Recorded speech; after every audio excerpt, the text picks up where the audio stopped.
হঠাৎ করে down Facebook Instagram, কী কারণ? ফেসবুক বড় সমস্যা, এফবি ইনস্টা ডাউন, বিশ্বজুড়ে অসুবিধার সম্মুখীন হচ্ছেন গ্রাহকরা। অনেকেরই অটো লগ আউট হয়ে যাচ্ছে অ্যাকাউন্ট, তা রিকভার করা যাচ্ছে না। তবে শুধু ফেসবুকই নয়, ইনস্টাগ্রাম, থ্রেড ও মেসেঞ্জারে একই সমস্যা।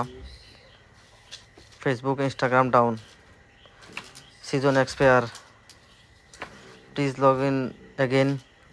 অনেকেরই আবার মোবাইল নাম্বার দেখাচ্ছি, অনেকেরই আবার পাসওয়ার্ড।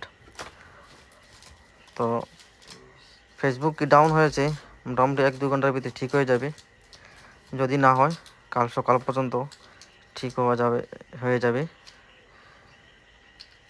তো কোনো সমস্যা হবে না, সবাই অস্থির হবেন না। যদি 2 ঘন্টার ভিতরে ঠিক না হলে কাল সকাল অবধি ঠিক হয়ে যাবে।